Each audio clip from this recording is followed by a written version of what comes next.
Hello and welcome to a very special How I Paint Things. Now if you know me, you know I've got a soft spot for the underrepresented and the forgotten and the things that you don't see very commonly on the tabletop. And for me, that's got to be the Burmese campaign, where troops from all over the Commonwealth, including British and Indian troops, would face off against the Japanese trying to make their way into mainland Asia. And it's one of those parts of the conflict which does get overshadowed by the likes of Normandy and even the Italian campaign. They were known, the 14th Army was known as the Forgotten Army, even back in the 40s, so it goes some way to giving you an idea of just how these guys felt about their role in the war. But all the same, painting them is not too difficult. And if you are looking to represent these on the table, here is going to be how. So as always, all of the paints will be listed in the description below. We're going to start off with a couple of conversion notes, but let's get started. So before I prime this guy, I want to talk quickly about the parts that I've used and why. First of all, this comes from two boxes. This is the Commandos box, the new British plastics, and the 8th Army box for the Sikh heads. Now, the reason why I've used the Commandos box rather than the basic British infantry is the fact that the Commandos come with Thompson SMGs, which is what would have been issued to the Sikh regiments and others who were taking part in the fighting in Burma. You could use the Stens from the basic box, but it's not going to look right. If you're going to go to the trouble of kitbashing these guys, you might as well get the right weapons. The other reason I've gone for the Commandos, as you'll see here, he's not wearing a pack. Now, all of the period photos that I've seen of these guys in combat doesn't feature them wearing packs. Now that includes a lot of the English, British fellas who were in combat as well. Even the posed photographs didn't feature these guys wearing their packs. So I'm assuming they dropped them before going into combat. It's much of a much. The real bonus here is that it doesn't matter that the commando packs aren't quite right. Although there's no reason you couldn't use the commando packs if you did want that larger Bergen finish for Chindits or something similar. But in essence, it really is as simple as just, if you know somebody who's got an 8th Army box laying around, ask them if you can have the turban heads. Otherwise, you can pick them up. You've still got all of the parts in the 8th Army box if you want to make 8th Army guys for the desert campaign, and then you've got the heads spare for this conversion. Nice and simple.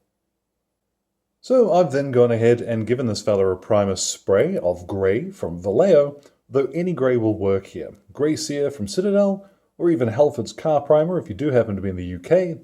It doesn't matter too much, just a light grey will work quite well. As always with these historical miniatures though, we're going to talk about colours, because boy oh boy, it can never be simple.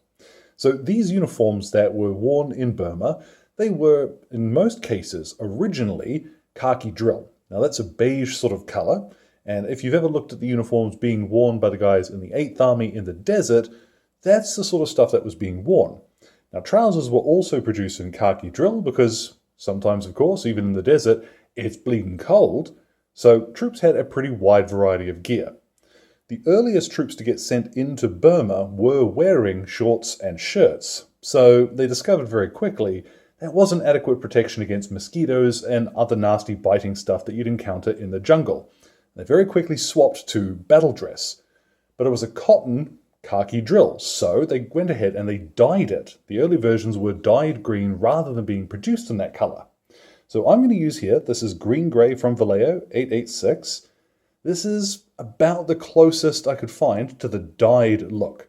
Now later on in India you would have uniforms being produced that were cotton, and they were actually dyed green at the factory. For that, something like Russian uniform would probably be more accurate, but I want my guys to look like they're wearing OG kit, so green-grey it's going to be for me. Now, green-grey is a funny old colour, because coming out of the pot, it looks really light. But when you apply it, and once it dries, it darkens down quite a bit. So don't worry too much if this looks really, really faded as it goes on. You'll notice it does cover extremely well, typical of most Vallejo stuff. Don't worry too much if you paint over the webbing and similar. Try and avoid his skin, but don't worry too much if you do hit it, because we're going to tidy up as we go. So it'll take just one coat of that, which is wonderful. We love being able to paint quickly. And now it's time to decide what we're going to do with his webbing, because the webbing, like the uniforms, originally would have just been a khaki color, sort of a beige, very similar again to what was being worn in the Middle East. So what color could that have been? Well, I've got here a couple of choices. Iraqi sand is a pretty good middle ground. This one is going to be best if you are painting khaki drill in most other cases, but against the jungle greens it's going to stand out really nicely and will look a little more realistic. By comparison, khaki. Now, Vallejo game color khaki is a different color to Vallejo model color khaki. So side by side, we'll flip them and you'll see on the bottom of the bottle there that the game color khaki is not as green as the model color. So this makes a really good base coat for so many things, and the game color range is nice and thick, which makes it ideal for our base coats. So I'm going to go ahead and use this as the base coat for the webbing. But if you do want to go the route of dyeing it green, same as they did, then as a matter of fact, Death Guard green from Citadel is actually a really good color for webbing. As always, when it comes to painting uniforms, you've got supply changes, you've got dye quality, you've got field conditions. There are accurate colors, but then when it comes to actually putting them on the table, it doesn't matter too much whether or not they're perfect.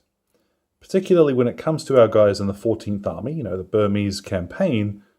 Honestly, they face so much mud and water and sweat and all what have you that slightly darker finish than you might think is going to be more accurate. At any rate, let's just apply some of this khaki to his webbing. Now, it did take me a couple of coats to get that solid, but once it's done, it's done.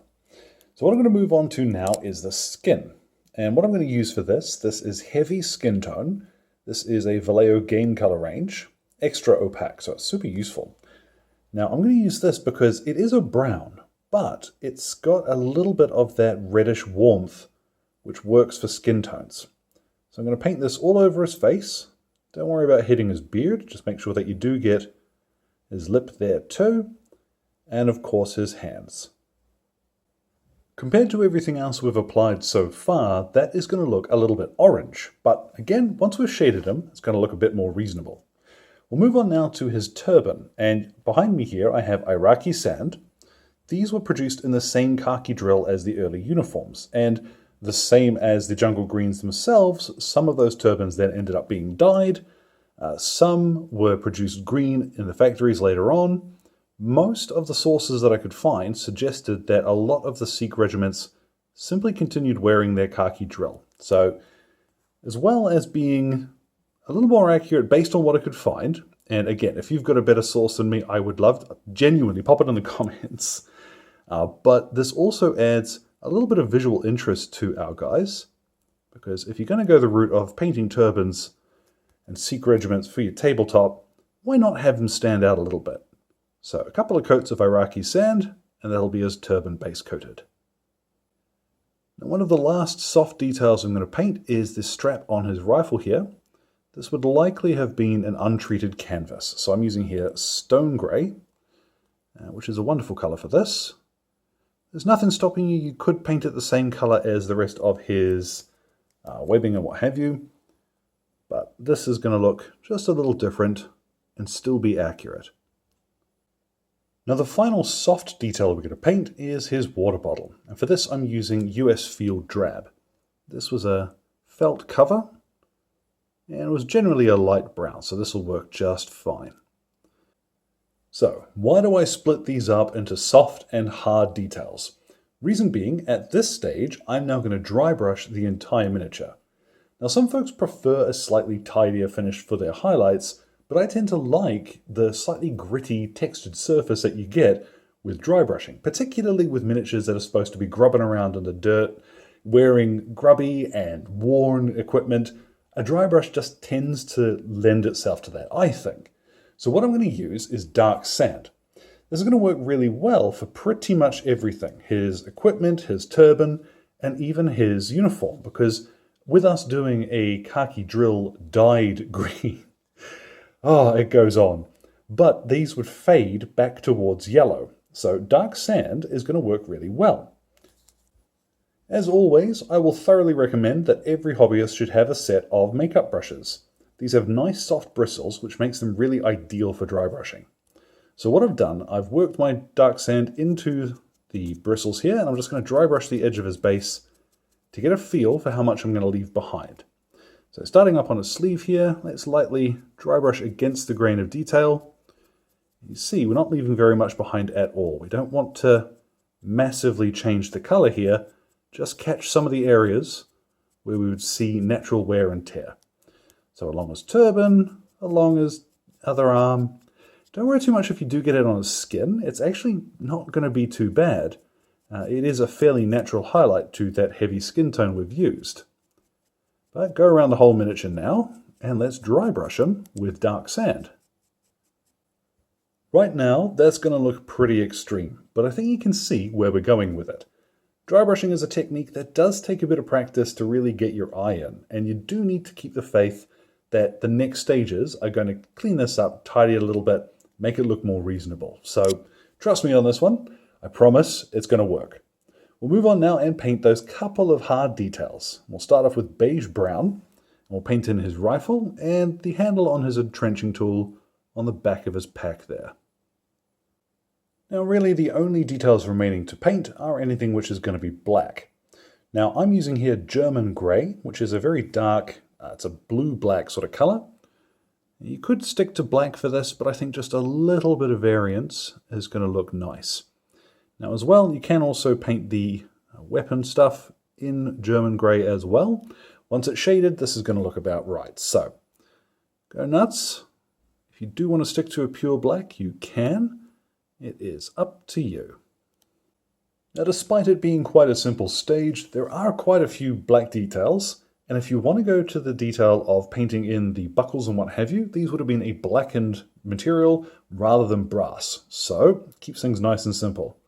Once you've done any tidy up that you want to do, go ahead, shake up some Agrax Earthshade, and get yourself a nice big brush.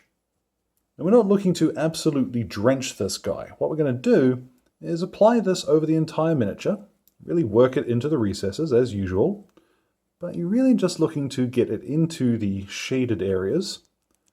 You don't need it to clump up and pool like that on top of the turban. So while it's still wet, you can move it around, make sure that it's getting into areas that you've missed. And yeah, let's go ahead, the whole fella in Agrax Earthshade, then we'll leave him for about 30 minutes to dry. Come back and get a look at what he looks like. And after that shade has dried, you're going to have something that looks like this, which, to my mind, that is a perfectly finished miniature. Go ahead, matte varnish him, pop a base on, and he'll be ready for the table. But we can do a couple of things from here to brighten him up a bit, make him look a little bit more special before he hits the table. So I'm going to start off by highlighting some of his webbing. Flip him around is a good spot to start here. I have a little bit of Iraqi sand again. We're going to stick to most of the colors that we've already used. And Iraqi sand you'll find works very well over that khaki color. So let's find just a couple of little spots where we want to accentuate the very corners of some of that webbing. Just a little bit of this lighter beige to highlight. And then returning to dark sand, we can highlight some of the more prominent folds in his turban. Now, if you do want to go the route of highlighting the jacket and trousers traditionally, then a rough sort of 50-50 mix of dark sand and our original grey-green is going to work really well here. As well, you can use the dry brush as a guide for where some of these highlights ought to go. Mind you, don't overdo it because it will look quite bright, but as it dries, you're going to get a really neat finish. Now, something about that I really like is that it doesn't detract from our dry brushing. Instead, it really adds to it. We've still got all of the texture from the dry brushing, but as well, we've then got a little bit sharper definition in some areas. It's really nice. We'll move on and highlight his skin. And for this, I'm going to use cork brown. This is a little bit lighter and slightly more pale. And if you want to use the dry brushes as a highlight guide again, well, those are already there. So same as I would anybody else, I'm just going to highlight the back of his hands, his fingers, and on this fella, I'm just going to do in his nose and his cheekbones. Now, as well as those highlights, I did finally paint in his eyebrows. I missed those earlier. Whoops. If you do want to take the skin a little bit further, then a tiny wee dot of valour ivory into that cork brown will make for a really good highlight colour. Thin it down just a little bit more than you ordinarily would. And let's just dot in knuckles and his tip of his nose here. Now, in order to give his hair a little bit of depth, I have here some basalt grey. Any medium grey will do here. This is just what I'm using because I have it handy. And let's just dot in a few little bits of the texture of his beard towards the edge. That is way too much paint on my brush. And then, at last, the final detail I'm going to highlight is going to be the weapon, and I'm going to use for this Iron Warriors, although any sort of gunmetal colour will work for this. It's up to you. Once I've dotted in just a few little bits of this, I'm going to go ahead, hit this fella with a matte varnish, and pop a base on him. And then let's have a look at what he looks like when he is all finished. And there at last, our Sikh soldier of the 14th Army is complete. And as always, I really did enjoy painting this. It's fun to tackle something a little uncommon, and I think in particular the jungle greens for a World War II era army you don't ordinarily see outside of something like a Chindit's force. So if you are planning on painting those guys instead, well, here is how. Whether you're painting the Sikhs for the Western Desert Theatre, or if you want to play some Burma games, here it all is. And I really think the end result is worth just that little bit of extra time spent on some of those highlights. As always, thank you very much to Exit 23 Games for the light and sound equipment, as well as all of the patrons who are keeping me ticking in paints and glue, including my wonderful producers, Ellen Nuttall, Kyrie Crawford, Trainboy, Jimmy, and Rod. Your support really is invaluable. Any questions or anything, feel free to drop them in the old comments box below. My Twitter and Instagram are both linked there too. So thank you very much for your time, one and all, and you all enjoy the rest of your day.